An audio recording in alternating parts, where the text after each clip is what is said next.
అపోస్తలుడైన పౌలు గలతీలకు రాసిన పత్రికలోని 5వ అధ్యాయంలో ఉన్న 26 వచనములు.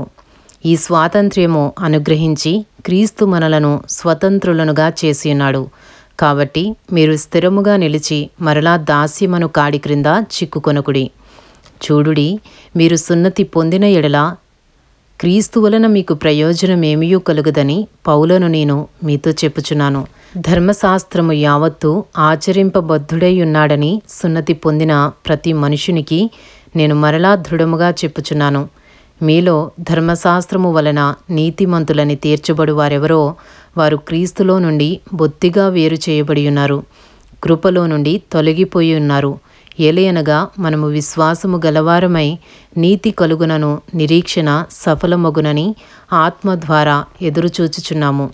యేసు క్రీస్తు నందుండు వారికి సున్నతి పొందుట యందేమియూ లేదు, పొందకపోవుట యందేమియూ లేదు గాని ప్రేమ వలన కార్యసాధకమగు విశ్వాసమే ప్రయోజనకరమగును.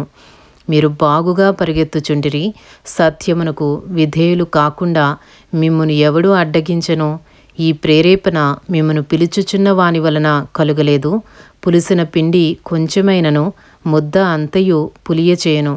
మీరంత మాత్రమును వేరుగా ఆలోచింపరని ప్రభువునందు మిమ్మను గూర్చి నేను రూఢిగా నమ్ముచున్నాను.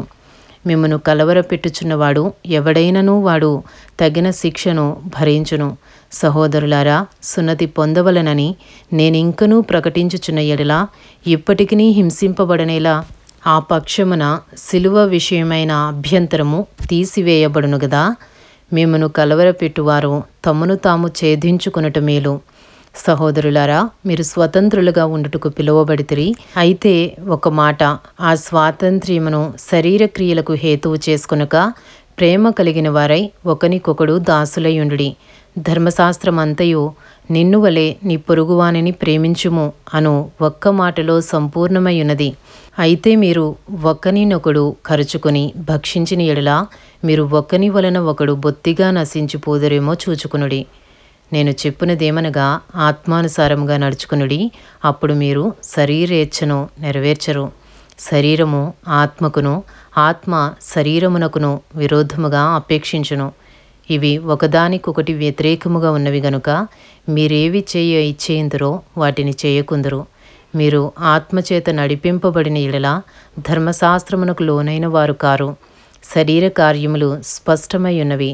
అవేవనగా జారత్వము, అపవిత్రత, కాముకత్వము, విగ్రహారాధన, అభిచారము, ద్వేషములు, కలహము, మత్సరములు, క్రోధములు, కక్షలు, భేదములు, విమతములు, అసూయలు, మత్తతలు, అల్లరితో కూడిన ఆటపాటలు మొదలైనవి.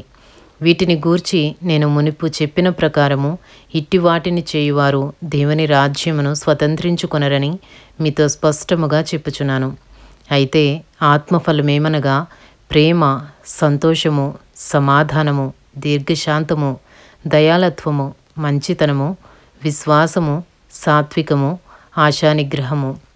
ఇట్టి వాటికి విరోధమైన నియమమేదియూ లేదు. క్రీస్తు యేసు సంబంధులు శరీరమును దాని ఇచ్ఛలతోనూ దురాశలతోనూ సిలువ వేసియున్నారు.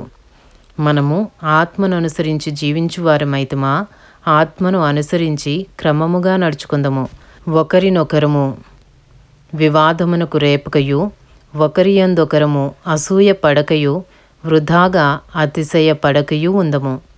ఇంతటితో అపోస్తలుడైన పౌలు గలతీలకు రాసిన పత్రికలోని 5వ అధ్యాయంలో ఉన్న 26 వచనములు పూర్తి చేయబడినవి.